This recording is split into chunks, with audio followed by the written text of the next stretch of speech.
अस्सलाम वालेकुम यार, वेलकम बैक एवरीवन। लास्ट जो फोटोग्राफी बेसिक्स की वीडियो की थी उसके आखिर में मैंने वादा किया था कि आपको थोड़ी लेंस डिस्क्रिप्शन, लेंस के बारे में समझाऊंगा।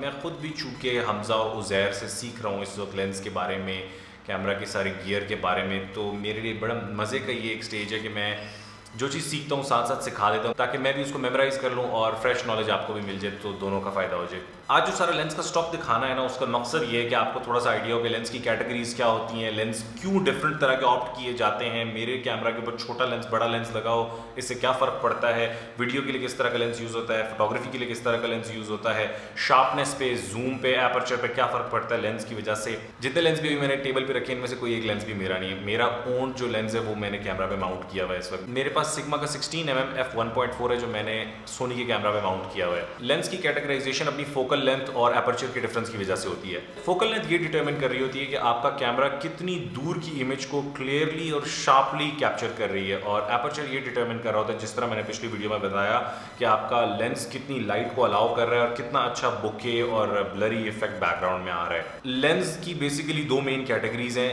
या तो प्राइम लेंस होते हैं या जूम लेंस होते हैं। प्राइम लेंस का वो मतलब है कि जिनकी फिक्स्ड फोकल लेंथ हो, और जूम लेंस वो होते हैं जिनकी वेरिएबल फोकल लेंथ होती है। इन कैटेगरीज के अंदर जाके बेतहाशा किस्में हैं डिफरेंट तरह के लेंस, शार्पनेस के ऊपर, उनकी लेंस क्वालिटी के ऊपर, कितना ज़्यादा कलर उनके अंदर ख़राब होता है, डिपेंडेंट ऑन दैट आप बहुत तरह के लेंस परचेज कर सकते हो। हर कंपनी अपने लेंस बनाती है, कुछ थर्ड पार्टी कंपनीज हैं जो डिफरेंट कंपनीज के लिए भी लेंस बनाती हैं, जिस तरह मैंने सिग्मा माउंट किया हुआ है सोनी के ऊपर, क्योंकि सोनी के अपने लेंस थोड़े से प्राइस में ऊपर हैं। बेसलाइन लेंस जो कैमरे के साथ मिलता है वो यूजुअली जूम लेंस होता है और उसकी कोई बहुत अच्छी एपर्चर रेटिंग नहीं होती।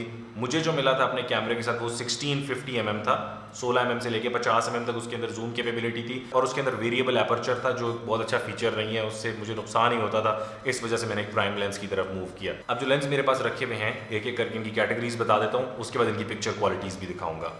ये सिग्मा का 56mm लेंस है, प्राइम लेंस, जिसका एपर्चर है 1.4। इसी तरह ये सिग्मा का 30mm लेंस है, इसका भी एपर्चर है 1.4। ये वाला लेंस एक पुरानी विंटेज कंपनी का है, टाकोमार, ये 135mm और एपर्चर इसका 3.5 है शायद। ये विंटेज लेंस होने की वजह से ये बहुत ज़्यादा शार्प तो नहीं है, लेकिन 56mm से चूंकि इसकी फोकल लेंथ बहुत ज़्यादा है इसलिए काफ़ी ज़्यादा फ़ायदा आता है फोटोग्राफी में इसका। और ये सोनी का G master, this is the top notch thing. ये लेंस 2470 है, 24mm से लेके 70mm तक, एपर्चर इसका फिक्स 2.8 है। ये सोनी की सबसे ज़्यादा शार्प लेंस सीरीज़ में है और ये इंतहाई एक्सपेंसिव लेंस है। अब एक स्टार्टिंग फोटोग्राफर को कौन सा लेंस चाहिए, किस लेंस से वो अपनी फोटोग्राफी स्टार्ट करेगा, it all depends on his photography niche. अगर वो लैंडस्केप फोटोग्राफी करता है तो उसको डिफरेंट लेंस चाहिए, अगर वो बहुत मैक्रो फोटोग्राफी करता है तो उसको डिफरेंट टाइप का लेंस चाहिए, अगर वो पोर्ट्रेट्स करता है तो उसको डिफरेंट टाइप का लेंस चाहिए। हर कैटेगरी के लेंसेज की अपनी स्पेसिफिकेशंस और स्पेशलिटीज़ हैं। कोई शक नहीं कि हर लेंस दूसरे फील्ड में भी किसी हद तक काम करता है, बट अगेन अगर आपने एक प्रीमियम चीज़ लेनी है तो फिर आपको उस कैटेगरी के अंदर ही रहना पड़ेगा। फोटोग्राफी में यार हर चीज़ को बहुत ज़्यादा फोकस से देखा जाता है, तो आपको जो लेंस आप चूज़ कर रहे हो उसके अंदर एक एक चीज़ को स्पेसिफिकली देखना पड़ता है। उसका एपर्चर भी बेहतरीन होना चाहिए, फोकल लेंथ भी आपकी मर्जी की होनी चाहिए, और शार्पनेस तो भाई टॉप नॉच होनी चाहिए।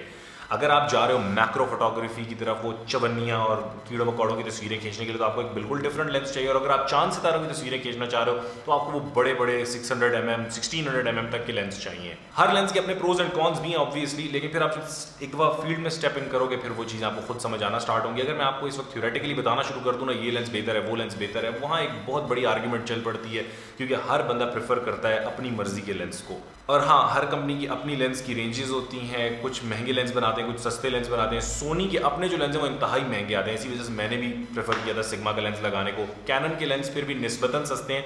अब ये मेरी अपनी ऑब्जर्वेशन है, मुझे नहीं पता प्रोफेशनल्स इसके बारे में क्या कहते हैं, ये चीज़ भी मैं सीखूंगा वक्त के साथ साथ। अब आपको दिखाता हूँ डिफरेंस के प्राइम लेंस और जूम लेंस की फोकल लेंथ कितना डिफरेंस लेके आती है पिक्चर्स के अंदर। ये वाली पिक्चर है 16mm के लेंस के ऊपर तकरीबन 6-7 फुट के फासले पे। ये वाली पिक्चर है 56mm के ऊपर उसी फासले से। ये वाली पिक्चर है 85mm के ऊपर, और ये वाली पिक्चर है 135mm के ऊपर। नाउ दिस एक्सप्लेन्स कि आपके पास अपनी कैटेगरी का लेंस होना ज़रूरी है। अगर आपने पोर्ट्रेट इमेजेस खींचनी है तो आप 200 फोकल लेंथ का लेंस कभी नहीं इस्तेमाल करोगे, और अगर आपने फुटबॉल स्टेडियम में बैठ के प्लेयर्स की तस्वीरें खींचनी है तो आप कभी भी 16mm या 50mm का लेंस नहीं लेके जाओगे।